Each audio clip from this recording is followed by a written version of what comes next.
less than nothing form of one side. Hegel and the Shadow of Dialectical Materialism. Both of these books will be on sale outside, and Slavoj said he will be putting his X on the or his thumbprint, whichever you prefer. So that's our housekeeping for that. So welcome. Thanks very much. Yeah. Great pleasure for me to be here, because you know, at my age, no wonder I'm one of those hard rock conservatives for whom everything that happened in pop music happened between 65 and 75. And from that era, I must say, I was just the usual guy. For example, I really loved not only Grateful Dead, but also Jefferson Airplane, and so on and so on. And I still listen to them. So it's very nice for me to be here. Thank you. Just to tag on that, what bothers me is we have channels here where you can select music by different categories, like Christmas music and so forth, and that period is called classical oldies. So I sometimes feel uncomfortable in selecting that channel, but I do love that music enough to ignore what it says about us. Yeah, but okay, I'd like to give you an idea. There was a rumor that I had some kind of affair or whatever with Lady Gaga. I heard. Some of her music, I simply don't get it. It's not my world. Yeah. But maybe also, maybe there is something deeper at it, because even with some new popular novels, for example, I don't know, Harry Potter, I don't get it why it's so popular. Yes. Sad books which are not really well written and so on and so on. You know. I'm losing contact with it. And I like it. I always prefer this psychotic withdrawal, like you are in your world, you think you are the center of the world, and when something happens around you, more and more I believe that the most rational hypothesis is the Truman Show hypothesis. All secretly organized by some agency. I'm the Lady Gaga. I heard a debate as to whether you were better off denying that or just saying no comment. I was stupid to deny it. I was told that it would be much better to do what the PR guy of Lady Gaga did. Yeah. He said, no comment, which of course then exploded, generated many more rumors and so on and so on. No, but on the other hand, now I'm talking very sincerely. It may be shocking what I will say, but you know, the usual accusation about us radical leftists, this extinct race, whatever, no, is that we are totalitarians who, in a typical totalitarian way, we love humanity as such, but have no true empathy to concrete suffering people. Like, yes, we do everything for humanity, even if it means ignoring, torturing, killing people, no? And I say, yes, that's exactly what I think.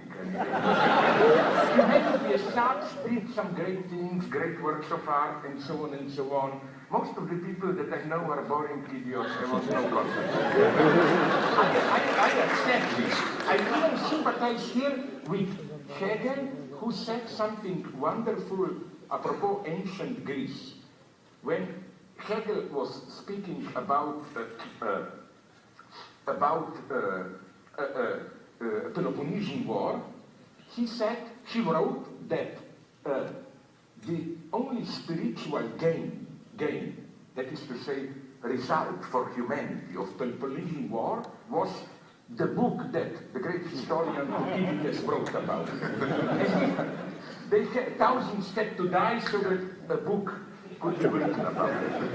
Now, of course, Hegel was not a cynic, and I am not. I'm well aware, my God, to be a little bit pathetic.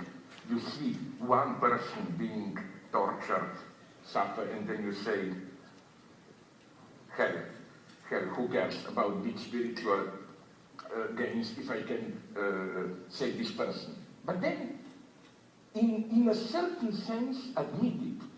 this is nonetheless true for our attitude. Wouldn't you say that the whole point of Elizabethan England was to produce Shakespeare?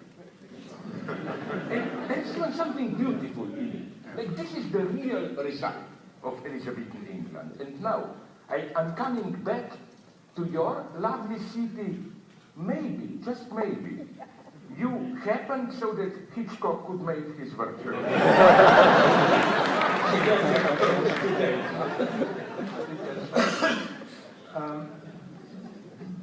I want to get to some of the substance of this book and to... So I agree with you. Let me stop bullshitting. No, don't do that. But Don't provoke me. You often say, and it's a really good way to think about things, that the job of philosophers is not to provide answers, it's to make sure we ask the right questions, right? Absolutely. Because I think this is our problem today. Some old leftists, but not only leftists, also traditional liberals, whoever, think that we have to look for answers, proposals, whatever. But I'm claiming, no, there is something to be done before this, to see if we simply are asking the right questions. And I think this maybe would be the best for everyday use, and I'm not patronizing you. We all need this. When I talk about critique of ideology, okay, what would be the everyday use of it? Is to confront the problems which we are facing, let's say ecology, racism, sexism, religious fundamentalism, whatever, and before approaching it in a pseudo-practical way, like how to resolve them, how to cope with these problems, to ask, are we formulating the problem in the right way? The mystification is already there. This is for me ideology.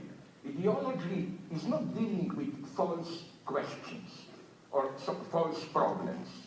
Problems are real, but the way you formulate the problem, you mystify it. Like one example that I often use, how do we today predominantly fight sexism, racism, and other forms of intolerance? Precisely, I already fell into ideology, that we formulate it or perceive it as a problem of tolerance or intolerance. This is not self-evident. I made a simple test. Go to the web and download some speeches, writings by Martin Luther King, and put search tolerance, intolerance, and you will see he practically never mentions it. For him, it would have been ridiculous to say that racism is a problem of tolerance. White people don't tolerate us enough, blacks or whatever.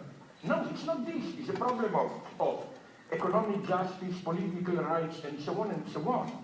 So I claim that here already ideology enters. Why do we, this is not self-evident, to perceive problems of racism and sexism as problems of tolerance? This is typical for our, what in my jargon I call post-political era, where on the one hand we have economy, and then our main ideological struggles are precisely about gay rights and so on, are basically cultural struggles, and I claim culture is becoming our new nature. We have plurality of positions, and the problem is how these multiple positions should coexist. Like, you can't change them, so let's organize, but this is not enough for me. This is not enough for me. This is just the standard liberal position. We have plurality of cultures, modes of life, and so on and so on. Let's take care that they can coexist. This is not my horizon. So again, this would be one example. The other obvious example, how we cope with ecology. On the one hand, of course, it's not enough if we perceive it simply as a technological problem. But I also oppose so-called deep ecology. You know, all the stuff of we are violating Mother Earth and so on and so on.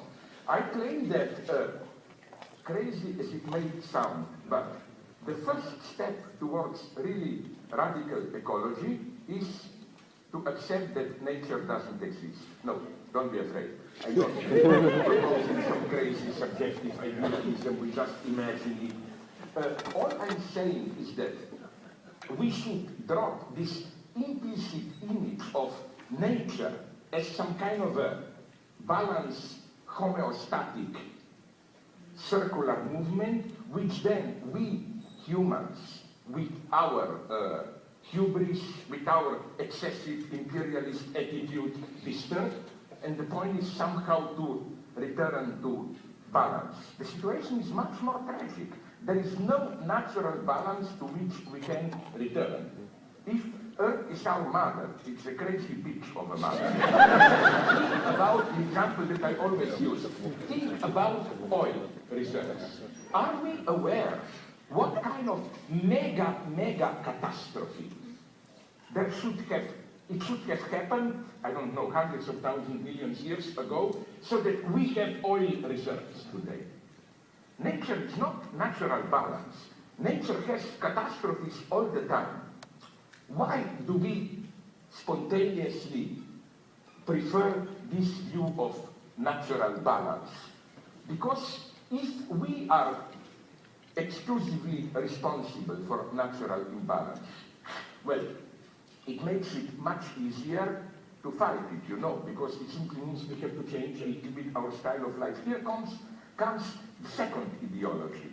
And here, you in San Francisco, you need a little bit of Soviet dictatorship. I think you are one of the capitals of what I'm tempted to call a mode of life ecology. You know, instead of confronting large-scale problems, how to reorganize our entire economy, you know, but I'm not really blaming you, we are all doing it. You know, we like to play these small games, like, you know, oh, did you recycle all the bottles? Papers aside. As if you follow these small rituals every day, somehow, oh, you did something great for Mother Nature, and so on and so on. This is ideology at the everyday level. Because it gives you, why ideology? Crucial is how it gives you this deep, small, but deep feeling of satisfaction. This is why I claim that all this recycling stuff, I'm doing it. Of course, it should be done. I'm not saying don't do it, but I'm saying don't fall in love with it as if this is already the real thing. This is an easy way, just like this would have been, not the poor religion, opium for the people today. Do a little bit of recycling, you did your duty, and so on and so on. Because ask yourself, really, really deeply, why are you doing this? I don't think, even you, we are all too cynical, really believe that this will change things. No, it makes you feel good. My God, you see, even when I drink Coke, by putting the can in a separate bag, I'm doing something for Mother Earth. I'm part of a great movement of solidarity, and so on and so on. It's even the same, I'm saying this with all acerbic evil that there is in me. For example, this looks nice, but why do you really buy organic apples? I claim I'm buying them. So no, I'm not arguing you. But I claim that most of us in our everyday life are way too cynical. We have at least doubts about it. But again, the reason we buy it is this, most of us, it's my evil dream is usually that the origin of organic apples. I know it's not like that. That's my negative fantasy that a farmer produces tons of genetically modified apples that we all love and so on. And then, you know, some of them nonetheless got rocky and so on. And he said, why don't I put this aside and sell them for double price?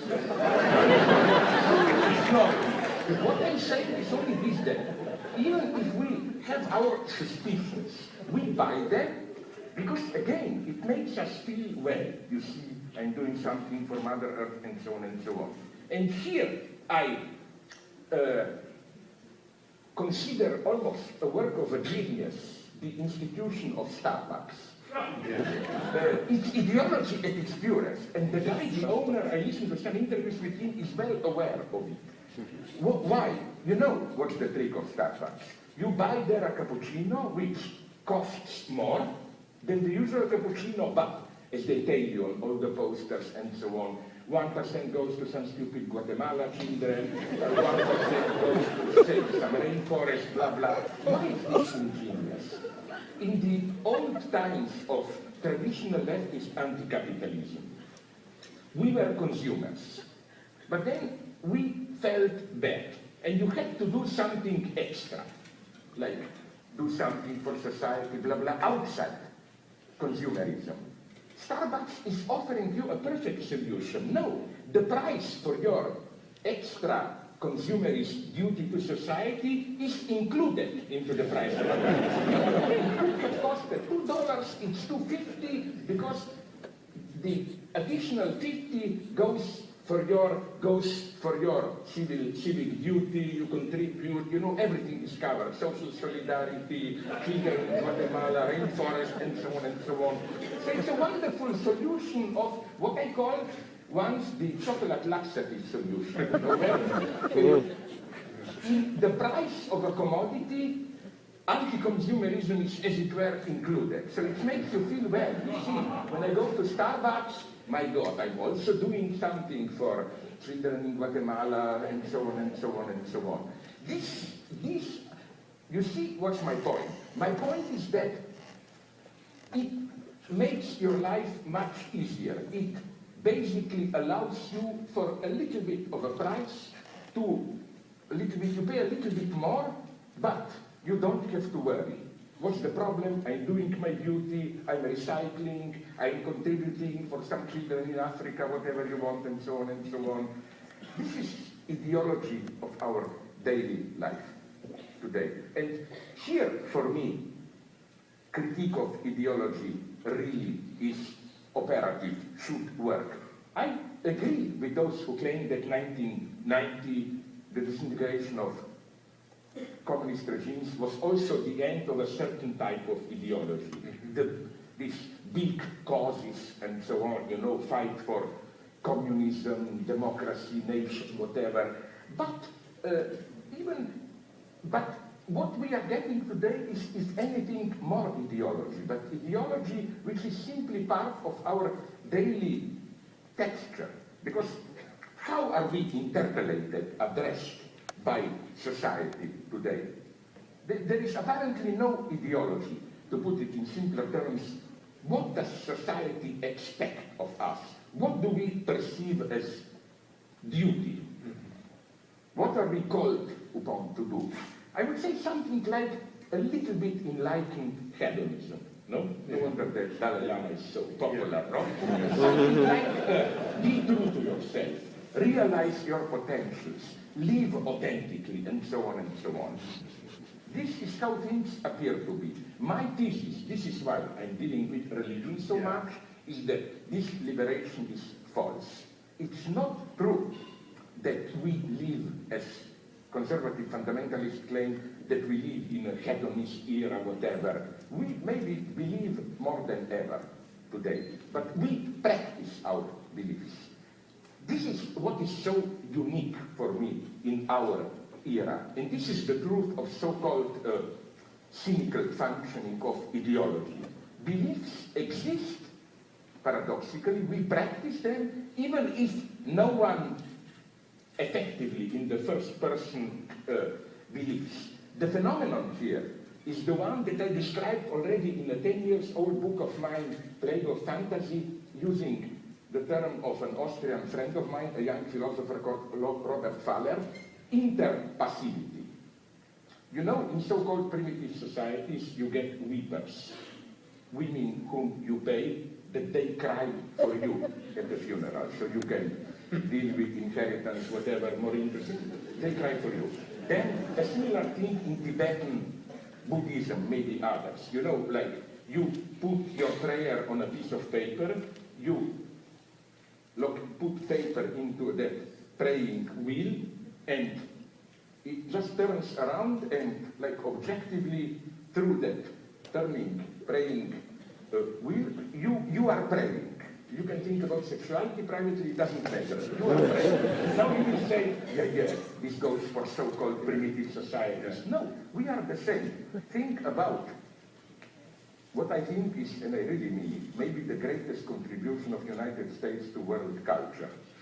Canned laughter on TV. You know, when TV set laughs for you, the same thing. Remember, in the evening, you return home tired as a dog. You put on TV, let's say you watch some Friends, Cheers, some comical show, and you just stare as an idiot. TV set laughs for you. The proof is that at the end, you feel relieved as if you have laughed. And my point is that something similar is happening with beliefs. The usual way, already in traditional societies, is to believe through others. We may be cynical personally, but we, as a rule, always need another naive entity, as it were, to believe for us. We just need to presuppose that entity. That entity need not to exist. Like, look at Santa Claus. I ask a parent, do you believe in Santa Claus? Parents, of course, answer me, I'm not stupid, I mean, of course not. I buy the present. Okay, but then you ask the child, do you believe in Santa Claus? Of course, the child says, I'm not stupid. I pretend to, not to offend my parents. Nobody believes, but the belief functions as it were, we practice it nonetheless. And I think that this is, if you allow me to repeat a joke which I repeated at least 50 times, 10 times in my books, but it's a perfect example, so I will nonetheless repeat it. It's the eternal story about Niels Bohr, the Copenhagen, blah, blah, blah. You know, when he was asked by a friend, why do you have a horseshoe above the entrance to your home? Horseshoe is in Europe a superstitious item. The idea is it prevents evil spirits from entering the house. And he says, of course I don't believe in it. This is bullshit, superstition. Then the friend insisted, but why do you have it then? Niels Bohr gave a perfect answer. I have it there not because I believe in it, but because I was told that it works even if you don't believe in it. You don't believe in democracy, whatever, but somehow we practice it because it's as if, you know, it works even if we don't.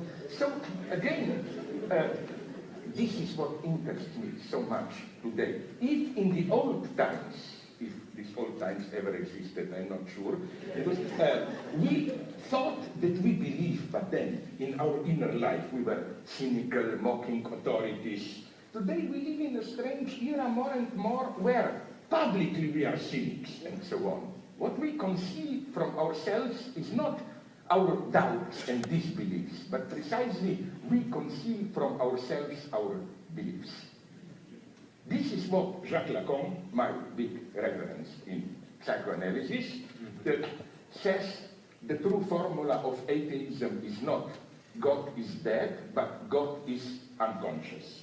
Our beliefs are in the unconscious. And let me give you the last example just to present this logic to you. When I was young in a communist country, liberal communist but still communist country, there was a moment, it really happened, it was crazy, when a rumor started to circulate that there is not enough toilet paper in the stores. So what was the reasoning of an average citizen?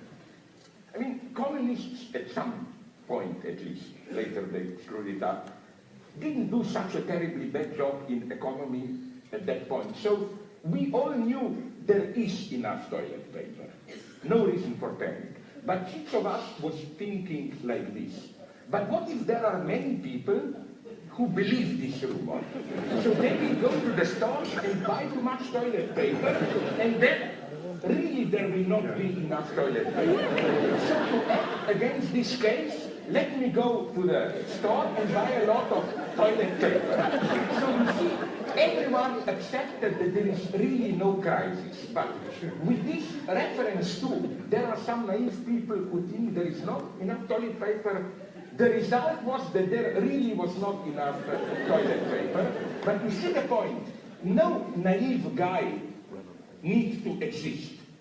We just have to presuppose that it exists. And I think it's very difficult to break out of this presupposed belief. It's easy for you not to believe. What is much more difficult is to get rid of this other naive entity, symbolic entity, person who believes for you. This is why, believe me or not, I will conclude now. This is my criticism of that movie that I intensely dislike. It has nice moments, but it's a false one. Roberto Benigni, Life is Beautiful, La Vita è Bella. You know, the story is precisely about this presupposed belief. You remember, father is taken to Auschwitz with his young son. To enable his son to survive, father invents a meat for him. This is not really a prison, it's just a big competition. We can leave at any moment, but if we stay here, to the end we will get a big prize, and so on and so on. Okay, you know how I think the movie would become much more traumatic and truthful?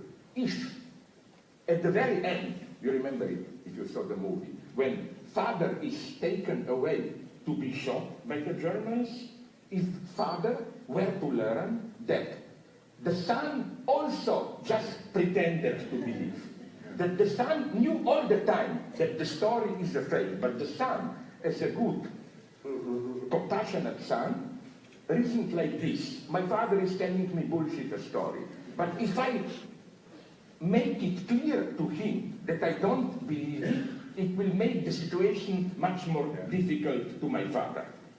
So, out of my love for him, I pretend to believe. Admitted, that would have been the truly traumatic moment.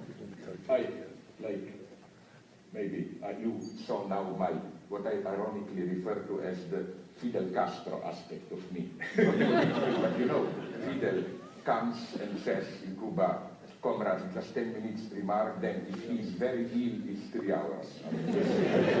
So I'm sorry. No, it was fascinating, but what the point that I was waiting for is I wanted to go another arrive at that point. I'm going to hand that to you, but in a second, is the analysis of our famous philosopher Donald Rumsfeld regarding unknown knowns and so forth, but the fourth one that you had about the things that we don't know that we know. Of that one, you're right. I'm grateful to you. Because of that point, I'm really a little bit proud. Often I'm bullshitting, but they're not. You know why? Because I think this is our duty as public intellectuals, to present cases which can be explained in non-technical terms. They concern public persons, everybody knows the case, but nonetheless, you get the point. Sorry, just to explain this, maybe some of you don't know it. I was, of course, referring to that famous Rumsfeld press conference where, in justifying attack on Iraq, he played a little bit epistemologist, developed some kind of theory of knowledge, where he mentioned 3 categories. Things we know that we know them. There are things that we know, and we know that we know them. Like, I am in San Francisco, and I know that I'm in San Francisco. Then he said, there are things that we don't know, but we know that we don't know them. Like, for example, how many people are here in this hall well, I don't see the seats back where maybe people are living already. You see, I don't know exactly how many people are here, but I know that I don't know that. And then, this was to raise the stakes for the attack of Iran. Frankfurt said, but there are also things that we don't know, and we even don't know that we don't know them. Like, the idea was, what if Saddam has some mega secret arms, whatever, about which we even don't know that we don't know them. You know, they're totally out of our horizon. My point, and this was for him, the true justification of attack. My point was that he forgot the fourth category, which is the crucial one, which is the category of ideology. Remember, known, known, unknown, known, known, unknown, I know that I don't know something, then unknown, unknown, totally outside, was the fourth category. Of course, the inversion of known, unknown. It's not that I know that I don't know something. It's something that I do know, but I don't know that I know it. This is, for example, what we call unconscious, ideological, racist, sexist, cultural prejudices, and so on. You don't even know that they regulate your life. And my claim is that this is maybe the cause of all the troubles of American occupation of Iraq. All the set of cultural, ideological presuppositions and so on that regulate, structure how you act in reality, but you think you are directly dealing with reality, you are not even aware of this complex set of prejudices. And this is what we, if we are public philosophers, public intellectuals, especially as philosophers, should make people aware of. Yeah. Not to teach them something new. I don't think we philosophers can do this, but to make them aware of their unknown knowns, yeah, of all their prejudices, but wait a minute, not only in the bad sense of the term, but nonetheless, of the whole set of presuppositions that structures their approach to the world without them being aware of it. This is maybe today more important than ever. All the ethnic tensions, intercultural dialogue, our relationship with nature, and so on, is structured by this type of unknown knowns. That's what I thought was the great, and it's a great point that you make in this book. Before we go to audience questions, there's kind of a macro point that I think we all think about a lot, and I would love to have you share your views with it on us. We have read Fukuyama, and we understand the theory that global capitalism and free market economy and so forth is at least ostensibly the end point of this dialectic.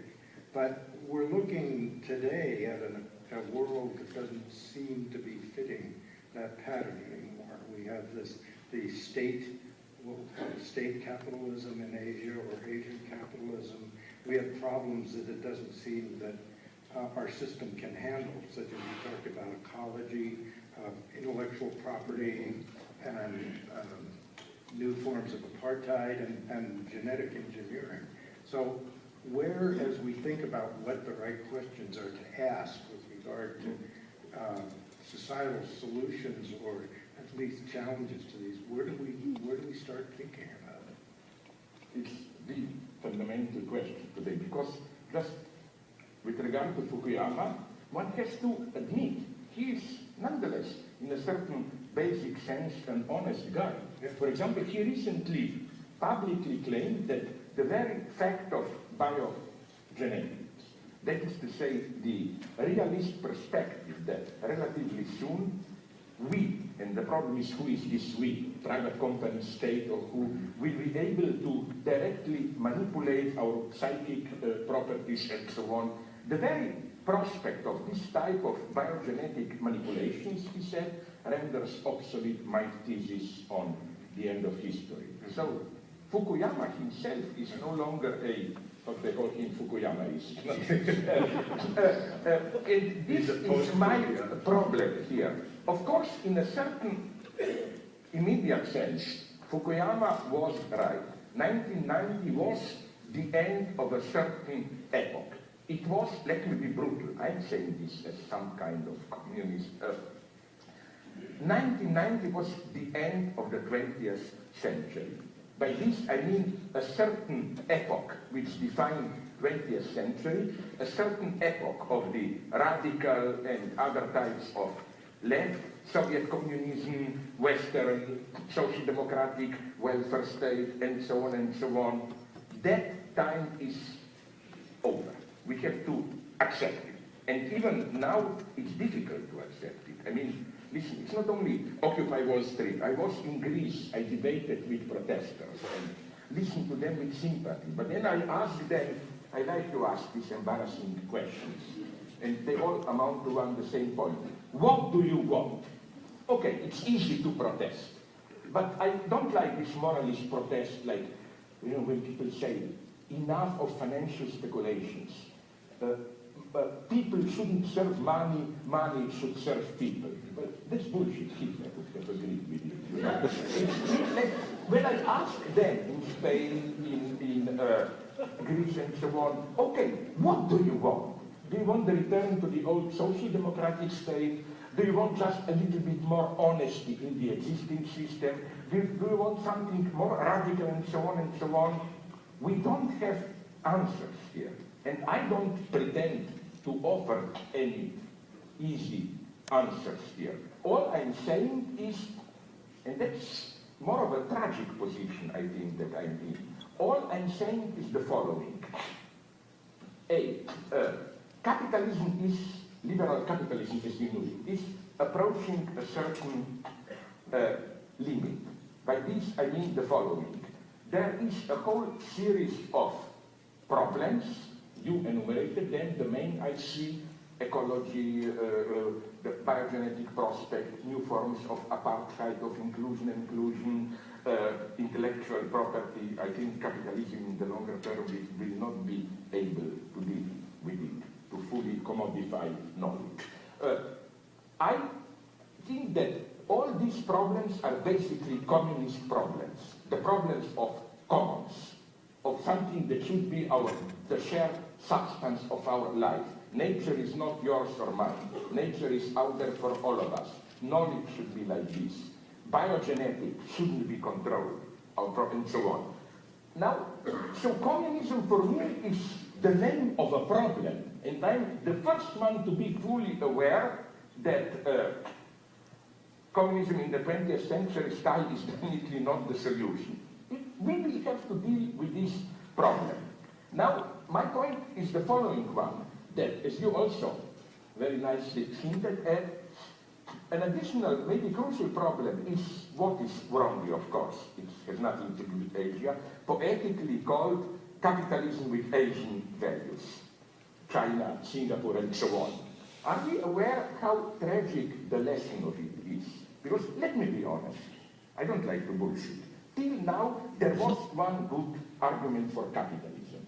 You had here and there 10, 20 years of dictatorship, but sooner or later, when things start to function more normally, capitalism did always engender a demand for democracy.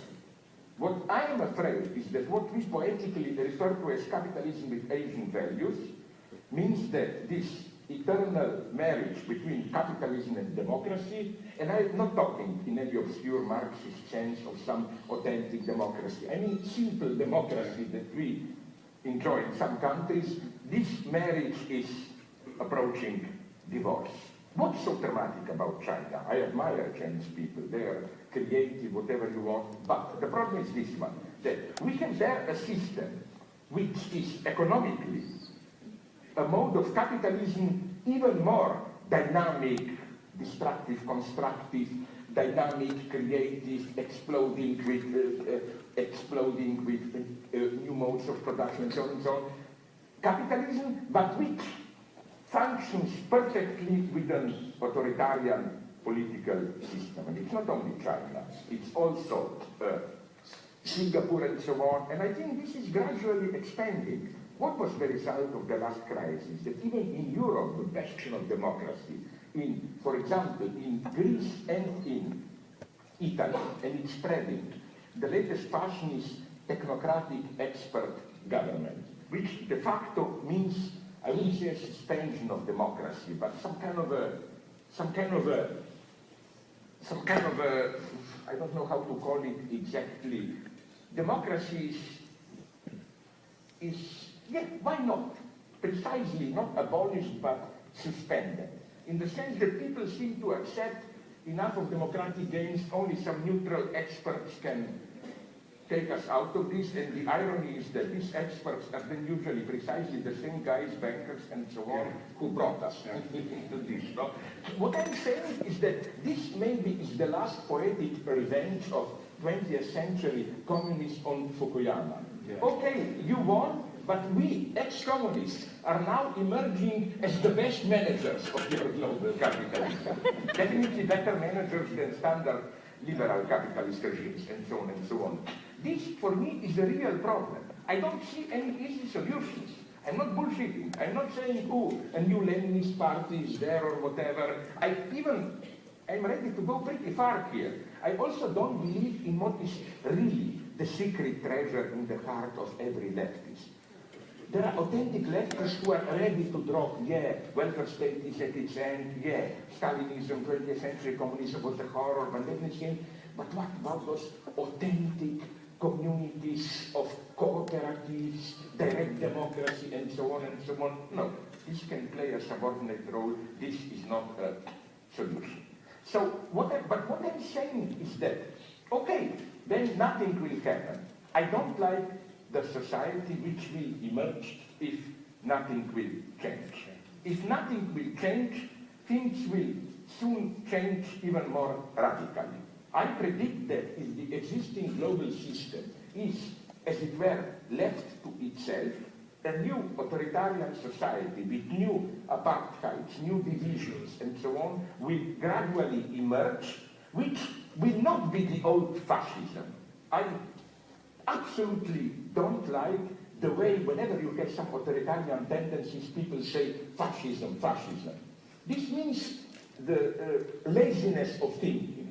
The easiest way, instead of confront what's going on today, is to simply apply an old label. No, it will be more kind of a hedonist, permissive authoritarian regime. At the level of private life, you do whatever you want. You can have sex, men, women, dogs, cats, make your choice. And all these freedoms and so on, but it will be a tightly controlled society where big economico-political decisions will simply not be a matter of democratic choice in any meaningful sense. You got the first taste of it. Remember, I mentioned it in one of my smaller books. Are you aware what happened in, it's a detail, but I think a significant detail, what happened in 2008 when the recent financial crisis exploded? Do you remember what happened? First, Congress voted with 2/3 against. They rejected that first mega sum, now it's peanuts for us, 750 billion to save the banks. Did you notice what then happened? Then the entire political elite, Bush, McCain, Obama, all of them, addressed the Congress intensely, and the message was a clear one. Listen, don't bullshit now. This simply has to be done. This is not time for some stupid democratic debates. It has to be done immediately. And 1 week later, do you remember? The Congress changed position 2/3 for. It was de facto the first step into, no, I'm not saying suspension of democracy, but in passing a message that when we have really hard decisions to make, screw democracy, no debate, it simply has to be done. So, I think that when people tell me, why do you stick to your utopias, but things are still going on relatively well, let's protect what we have. Here comes my pessimism. I think that the true utopia is the idea that things will be able to go on indefinitely the way they are with our relative prosperity. I am here more of a pessimist. I think in 10, 20, 30 years, if we don't start to act now, we will find ourselves in a much more oppressive, economically much more brutal, more racist, whatever you want, society. Writings on the wall are everywhere. For example, now I'm a little bit tired of America bashing, you know, like it's so easy for us arrogant Europeans to come and declare civilization. If anything, Europe is so terribly regressing. In what sense? Europe is maybe lacking dogmatism. What do I mean by dogmatism? I'm trying now to be a little bit paradoxical and assert this term. There is good unconditional dogmatism. What do I mean by this?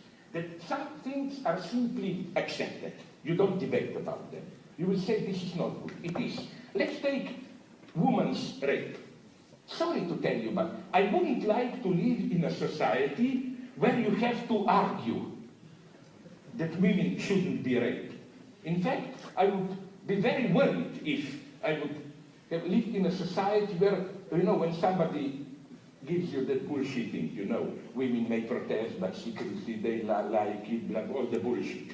I would like to live in a society where, when someone does go into this type of bullshit, you know, women enjoy it brutal, they just are not honest enough to admit it, and so on, blah, blah, that you don't have to argue. He simply appears as an eccentric idiot, like not even funny, and so on.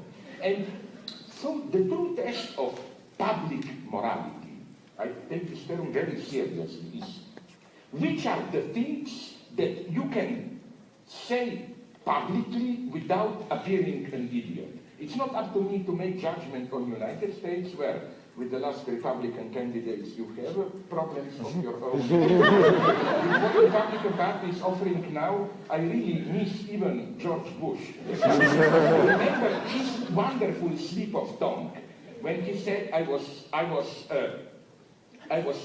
don't misunderestimate me. Beautiful Freudian slip. I wonder if Rick Santorum is able to produce a slip. But for us in Europe, forms like public speech tolerates forms of brutal racism and so on, which were simply unimaginable, unacceptable 10, 15 years ago. And this should worry us very much. It's not just Breivik, Oslo, crazy killer, although he's an extremely interesting figure. You know what? And this is what I'm saying to my Jewish friends. Are you aware? I'm telling them what is happening now. Something new is emerging worldwide in the new right. Let's call it by its name, anti-Semitic Zionism. Breivik was on the one hand openly pro-Zionist. He said Israel should simply, he wrote in his stupid manifesto, Israel should simply throw out the Palestinians from the West Bank into Jordan, whatever. Like, there he was totally. At the same time, in the West, he was openly anti-Semitic. For example, he says, Western Europe is okay because we know in what circumstances 50 years more ago, like Hitler took care of it, there are not too many Jews. But he says, United States, 6 million Jews, that's a problem, United States. So now you will say this is that crazy guy up there. Wait a minute. Glenn Beck, your commentator on my favorite TV channel here, Fox News, he was exactly the same. He was fired for starting with anti-Semitic remarks here. But you know that at the same time he was totally pro-Zionist. Pro-Zionist in the sense of supporting Israeli policy there. And what really worries me is that some parts of Israeli politics are accepting this game in the sense of we tolerate a little bit of your anti-Semitism if part of this anti-Semitism is that you allow us to do our dirty job on the West Bank and so on and so on. It's something so perverse that's going on, this monstrosity of anti-Semitic Zionism that we will have to confront it and so on. No, the times are much darker, I claim, than they appear to be. We don't have easy solutions, which is why, as I emphasized apropos of Occupy Wall Street, maybe, not maybe, I'm even sure, the first gesture should be, and I love this irony, because it was Wall Street protest, but you know that it's exactly on Wall Street, facing the wall there, that maybe the single greatest figure of American literature, Herman Melville's Bartleby, said his famous houses, I would prefer not to. No? Yeah. Maybe this is the beginning. We don't yet have the language to articulate the new. Maybe at this point we should just say, like when they tell us the big power politics, okay, maybe you have some ideas, come to us, let's talk, make proposals. I would prefer not to, you know? We need time. We don't know where we are. You know, if the old Marxist left thought that we basically know where we are, just people are too stupid and we have to educate people to become revolutionaries. No, today is that people are, and they never were, stupid. There is great dissatisfaction, but we lack a basic cognitive, what Fred Benson, my friend, calls cognitive mapping. Like, where are we? What is happening today with capitalism? What is emerging in China, and so on and so on? We need to start thinking. Don't be afraid of thinking. When I was young, all this rhetoric against universities, which was like, oh, you academics, or you in the West live in your ivory towers while real people suffer. It's officially figures who talk like this today to prevent thinking. This is what I find so suspicious in this permanent emergency state. Of course, I sympathize with them, but it's used in a false sense. It's, you know, you are making your bullshit, engaged in your bullshit, theoretical debates, socialism, capitalism, yes or no, but people are starving in Africa. Why don't we all get together and do something? No, we should think. We don't think enough. Thinking is necessary more than ever today. I even went so far as to claim that if the old formula of Marx was philosophers have only interpreted the world, the time is to change it now, I would say that today maybe we should strategically at least turn it around and say maybe in the 20th century we tried too much to change the world, the time is to interpret it in a new way. So to conclude with a nasty joke which I used in one of my books, maybe you know it, maybe I hope not. In what sense am I a Leninist?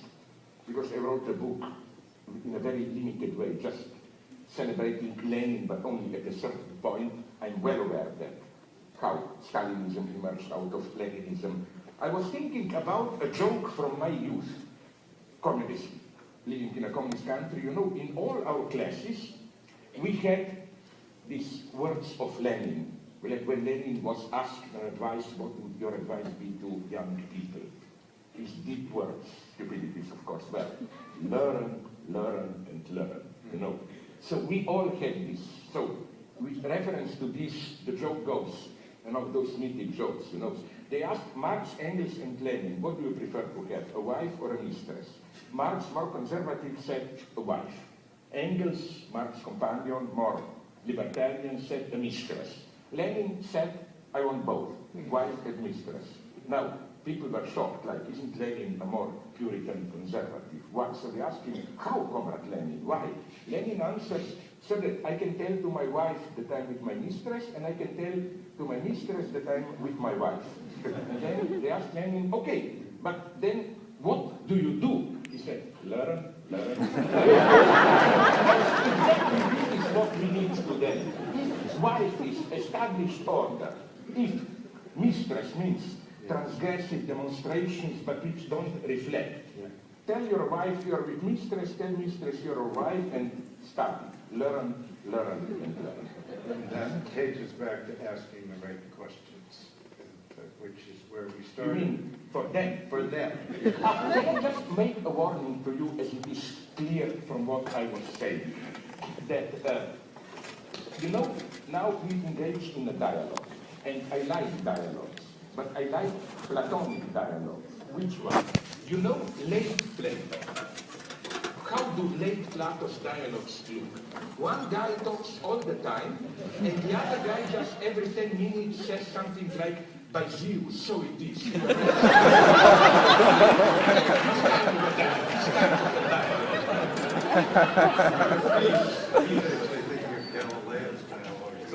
I was thinking of Galileo's dialogues with Simplicio, asking the questions.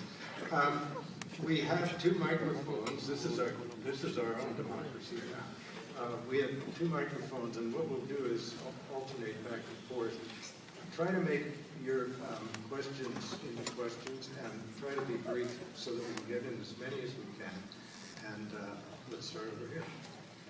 Okay, so in sublime objective ideology, one thing that you say is the mistake that people make is to look for the traumatic kernel of the problem, when they should be looking at the structure of the discourse. Yeah. How do we find the structure of the discourse? Do we need transference? How do we see this language that's causing us to ask the wrong questions? My God, this is a very fundamental question, I admit it. The way I would have applied it, the most brutal direct application, is precisely to returning to the case of anti-Semitism as the example of ideology. For the Nazis, the Jews were the traumatic element, no? We were a harmonious society, Jews entered, and so on. The basic thing to do here is to claim that no, the image of the Jew in anti-Semitism is invented to cover up the immanent deadlock, the immanent antagonism, contradiction, and so on and so on. Which is why I think, as I wrote a couple of times, that you should apply here this wonderful provocative statement, a little bit male chauvinist, but nonetheless it's correct, by Lacan, when he says, if a guy is pathologically jealous, obsessed all the time that his wife is sleeping around with other men, Lacan says a very nice, precise thing here. Even if this is literally true, and the wife really cheats around, his jealousy is still pathological. Why? Because the problem is not, is the wife really like that? The problem is, why? To cover up what structural problem, deficiency, personal weakness, does the guy need to, is the guy so obsessed with this? And I think, again, the same goes on for anti-Semitism. This is my old story. Imagine we are in Germany in 1935. Imagine you debate with a Nazi and you try to convince him that his image of the Jews is a false one. Jews are not really like that. Of course we should also do this. But basically, we should reject this dialogue. Because again, the problem of anti-Semitism is not, are Jews like that or not? For example, let's take the standard Nazi claims. Jews are exploiting Germans. Well, up to a point, you have to admit this was true, probably. Some Jews, there were also poor Jews, but some Jews were effectively rich. And effectively, in this formal sense, they own factories, blah, blah, they exploit them. Then they say, Jews are corrupting, seducing our German girls. Well, I hope they were also. German Jewish girls. So you know what I mean? If you even accept this level of debate, the result will be some shitty compromise. Yes, Nazis exaggerate a little bit, but no, this is a false debate. The problem is not, are Jews like that or not? The problem is, why does the entire Nazi edifice need the figure of the Jew? It needs the figure of the Jew to cover up a certain antagonism, blah, blah, blah, and to present, this is why I'm skeptical against this category, to propose an alternate modernity. Nazi project wants capitalism, but without what it perceives as its excesses, you know, competition, moral dynamics, lack of authority, and so on and so on. It wants capitalism without paying the price for it. So nonetheless, returning to your question, this is why I think that the question that you ask is much deeper. You know in what sense? I'm even not ready to, because I would have to talk for another, literally, 1 hour at least. Maybe, in what sense can critique of ideology do its work. I don't always agree, far from it, with your big neo-Keynesian guy, Paul Krugman. Yeah. But one thing that he says impressed me very much. He was asked once by a journalist, I think, that now that we know what we were doing wrong, the wrong decisions in the last 10, 15 years, now we know what mistakes led to 2008 financial chaos. And the journalist asked him, if we were to know all this 10, 15 years ago, would it make a difference? Krugman gives a wonderful answer. No. Even if we knew it, we would nonetheless be doing exactly the same that we were doing. This is an example of unknown knowns and so on. How you may, this is, in psychoanalysis we have a wonderful formula for this. It's the formula of fetishist disavowal. In French, je sais bien, mais quand même. I know very well, but.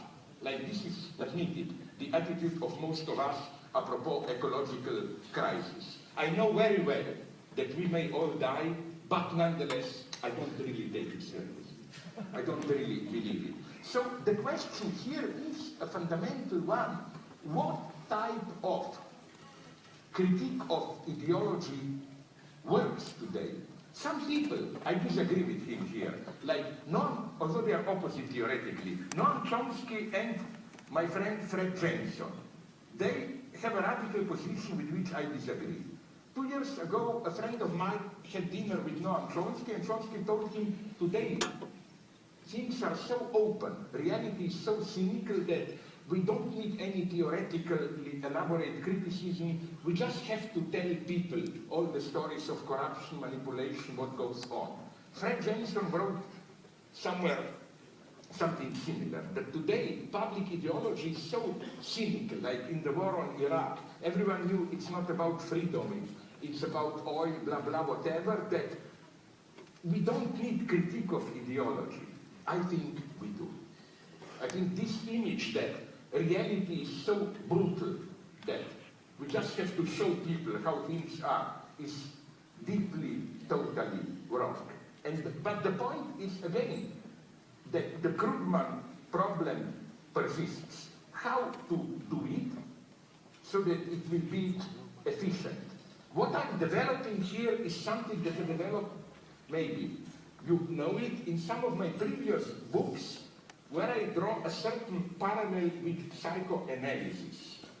Many of my psychoanalytic friends, and not people who bluff like me, but real psychoanalysts who deal with patients, told me something very interesting. How today a typical patient is, at least middle-class patients, is already, at least up to a point, a theoretically educated patient. You know, he doesn't come to you and say, oh, I was dreaming this, that. No, you see, I think I'm now in a heavy obsession and neurosis. He practically already comes to you with an interpretation. May think this is nice, so I don't have to do my work. No, the price that you pay is that interpretation gets inefficient. The old Freudian dream was that when you interpret, when the patient accepts it subjectively, the symptom should disappear. So, you know this, if I caricaturize it, the classical psychoanalytic scene. Let's say a patient comes to you and says, I was dreaming about finding my way through a thick forest where I killed a dragon, and then I break into a castle and save the woman. And then psychoanalysts tell you, yeah, the dragon is your father, you killed him to get to your father. Oh, really, not really. No, today it no longer works. The patient will say, okay, so what? For example, there is a well-known Freudian case. He illustrates by this what he calls Verneinung, denial. That he asked the patient, who is the woman in your dream? And the patient answered, I don't know who this woman is, but of one thing I'm sure, it's not my mother. Of course, this means that. But today, I think a patient would have said something, I don't know who this woman is, but it must have something to do with my mother. You know what I mean? The price for this that you pay is that this theoretical enlightenment, as it were, doesn't lead to the subjective change. Here, a German conservative thinker, whom I nonetheless appreciate, whom I really quote apropos this in my sublime object that you were kind enough to refer to, Peter Sloterdijk provides a wonderful formula of what he calls cynical reason. In contrast to Marxist traditional formula, they don't know what they are doing, but they are nonetheless doing it. Sloterdijk proposes the formula, they know very well what they are doing, but they are nonetheless doing it. You know, like, you know the lie, but you nonetheless, you follow it. And then another idea came to me. I developed it in another of my books, I think, The Fragile Absolute. I want to connect this with a very traumatic experience that I had in Germany in early 90s. I watched some interview with skinheads who were attacking foreigners, immigrant workers, in Germany mostly Turks, and a journalist caught one and interviewed him in detail, or rather a couple of them. And I saw how a whole system of answers emerged. The first answer was bombastic ideological, like Turkish immigrants are an attack on our culture, I'm defending Western civilization. Okay. Then if you press them a little bit harsher, they went to a more brutal defense. They are stealing our jobs, they are a threat to our will. Then if you press them even further, they become directly brutal. Like, when I see a Turkish worker, it annoys me and it makes me feel good to beat them. Kind of basic reaction against the intruder. But now comes the true shock. When then the journalist insisted on and on, something quite breathtaking happened. The Nazi skinheads, neo-Nazi skinheads, started to talk like social workers and psychologists. Like, one of them said, I don't know why I'm doing this, but I think that when I was young, I didn't have proper paternal authority. Another one says, you know, in our society, we poor kids who live in suburban ghettos, society is not giving us a proper chance, so that, and you see, that's the point. He gives you a perfect theory of himself, and nonetheless, he doesn't. You know, of course, if, as Americans, if you relate this to your experience, you must know which is here your model. The famous song Officer Kratky from West Side Story. You remember where they sing, "Oh, I'm a social disease," and so on. And this is the problem today. The problem is this one. Let me put it in these brutal terms.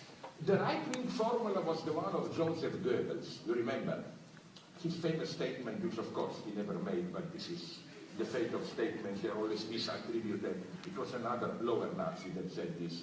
When I hear the word culture, I reach for my gun. Then you first have the capitalist inversion. I like it. If you saw Godard's film Le Maître, there Jack Palance, who plays a rich Hollywood producer, says, whenever I hear the word culture, I reach for my checkbook, which is But then what would be the traditional leftist answer? A very beautiful, pathetic one. It would have been something like, when I hear the guns, I reach for my culture. Maybe I can do my job in life. And there is a wonderful anecdote about the great, very problematic, but nonetheless, Marxist philosopher of the 20th century, George Lukács, who, you know, he was an honest guy, and in 1956 he joined the rebellion against Soviet Union. And then he was almost shot, but nonetheless they set the point. The legend is, it's a beautiful story. After the rebellion was broken, Soviet army entered Budapest at the end of 1956. Some special KGB Soviet secret police units came to arrest him, and an officer approached him and asked him, please give us all weapons, arms that you have. You know what Lukács did? He put out his pen and says, that's the only arm I have. No, needle euros. But what I'm saying is that now the problem is this idea that theoretical enlightenment works, is it to be abandoned? are we really living in a totally cynical era, or can we intellectuals still do our job? I've already spoken too long, but I admit it. You touched absolutely the crucial point. I think, yes, we still can do our work. Why? Because, just to give you an indication of where I move, I think that cynicism is an impossible position. You cannot really be cynic. Every cynic has some secret, but for here I'm not cynical. For this I really care, and there we should attack. So it's not true that there are cynical people who, whatever you say, they accept it. For example, let me give you one example. Sorry if I talk too much, but I was really pissed off. You know what is ideology? I really hate the movie Lion King.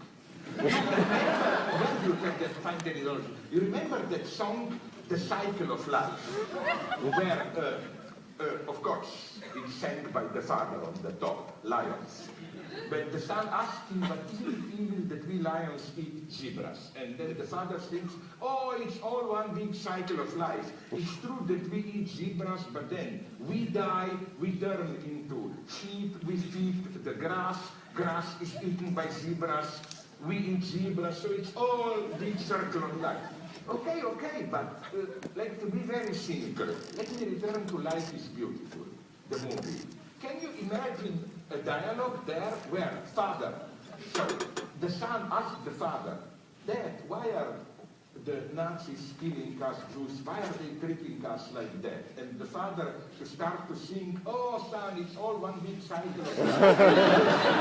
Nazis are killing us, but Nazis will die, they will turn into manure, they will turn manure, manure will feed wheat, wheat will be eaten or grass by cows, and we will eat the steaks from those cows, you do, so it's all one big cycle of life. No, this is pseudo-wisdom, because of course it is a cycle of life.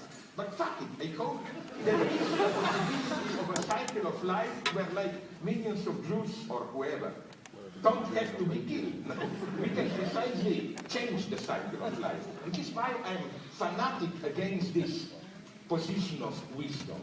Oh, it's all part of a larger game or whatever. This position of wisdom is the formula of ideology, maybe today. Sorry, I didn't answer you precisely, but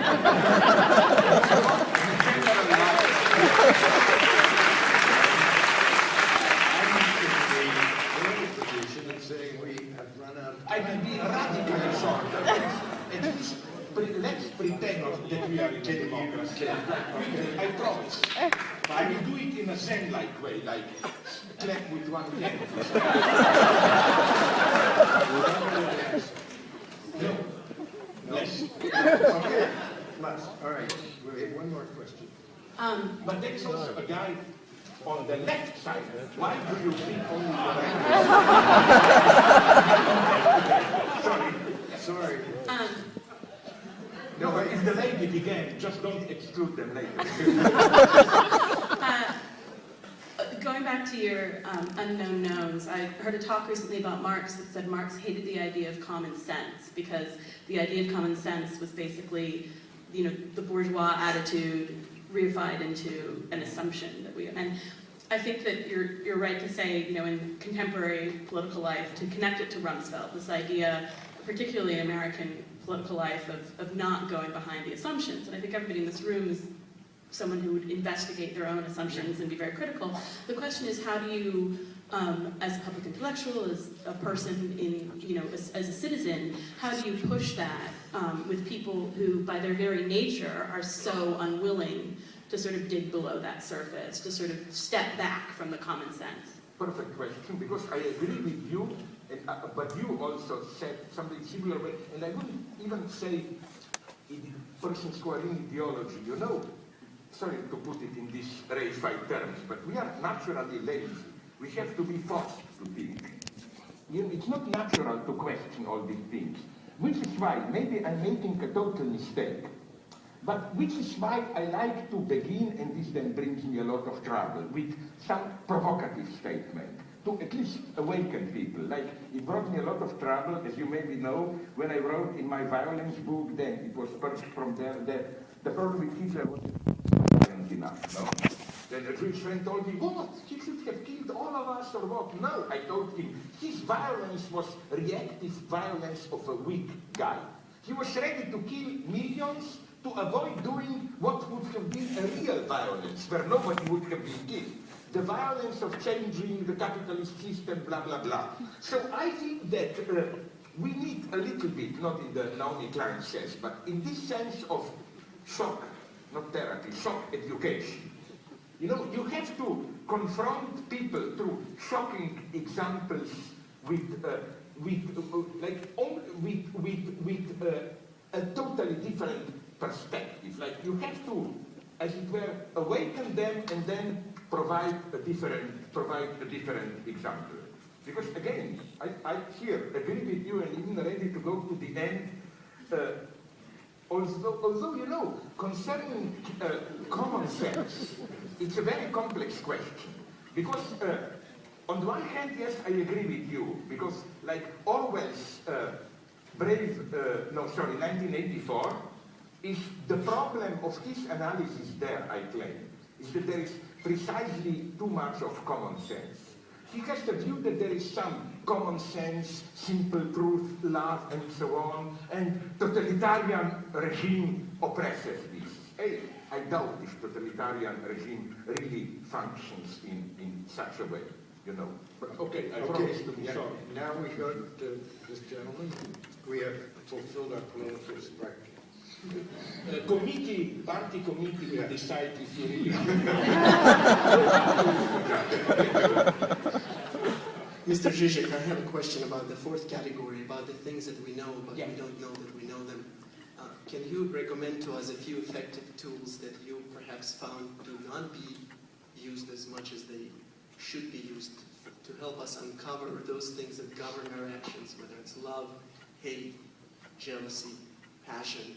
That's one part. And the second part of the question is, how much political correctness and our desire not to hurt each other's feelings and our desire to maintain our relationships and not to rub each other the wrong way, how much of an obstacle that is to uncovering the unconscious and bringing the truth, eliminating the hypocrisy, and for us to be more honest with ourselves. I hate you all because you are too good, in the sense that you are really, I'm not bluffing, you are asking very good questions. You know, like I will precisely give an example from political correctness. Let's take the term of harassment. My God, of course I am opposed to harassment in its literal sense. Sexism, brutal, exploitable, of course I am. But harassment, when you, without any further question, accept this term, you buy much more, I claim, ideology. You know, harassment can also mean, and it does mean, it is my everyday experience in the United States, it's a kind of a fear of the other, of the neighbor, as the real neighbor, with all. You know, harassment means precisely, don't come too close to me as a desiring being, stay at the proper distance, and so on. So I claim it's incredible to what extent it's even a class issue. I noticed how often harassment is how upper middle classes experience any close contact with ordinary people, if they meet them at all. Because of course, for their high standards, ordinary people use dirty words. They're like, once I gave a class where I used on purpose some very brutal bad taste jokes example. And a lady said, I like what you are doing, but I feel like harassed with your examples. They disturb me.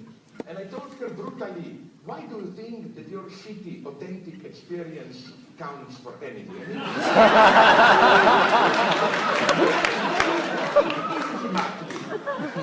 Harassed, but it can be a wrong feeling. You Americans have a great point in literature here.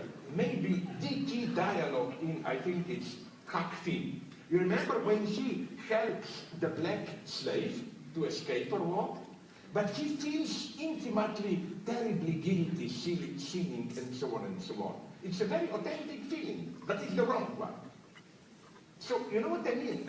Like, in this sense, I don't buy as non-problematic terms like harassment and so on, or even tolerance. Tolerance often means, let's keep a proper distance, it means almost means its exact opposite. Let me give you a supreme example. We are apparently living in a hedonist society. You enjoy, but no. The enjoyment is more and more controlled. It always comes with enjoy, but in a healthy way, like Coke, but Diet Coke, without fat, blah, blah, blah. It should be healthy enjoyment. Even sex. It's horrible. The most depressive experience I had in last month was when I flew here to the States and I read one of those shitty airline journals, and they had a big text on sex, advising us to make love as often as possible, but it's actually, it was, sex is good, it helps heart circulation, develop your, but it's horrible. I mean, my first association to this was a deep sympathy with, I read a report on South Africa, why don't they use more condoms there to fight AIDS? And a black guy gave a perfect answer for me. He said, making love with a condom is like taking a shower with a rain condom. No, but seriously, what I want to say is that, you know, our enjoyment is strictly controlled, rendered safe. There are only two fields, typically, where it looks as if this excessive enjoyment cannot be domesticated. It is A, drugs up to a point, although now they try to claim there are good and bad drugs, but more importantly, smoking. I don't smoke and I'm opposed to it. But nonetheless, I find this deeply ideological, this obsession with the danger of smoking and so on. Did you notice how things change in movies? Ask yourself a simple question. Who is still smoking today in Hollywood? Usually it's something like terrorists if they are in a panic before they go. It's as if, I mean, there is, you even are rediscovering the Stalinist practices here. Do you know that there was, I report on this, one of the books, that there, in the 60s they published a post-stamp with Jackson Pollock, photo portrait with a cigarette. A couple of years later, the cigarette was like in Stalinist retouching, the cigarette disappeared.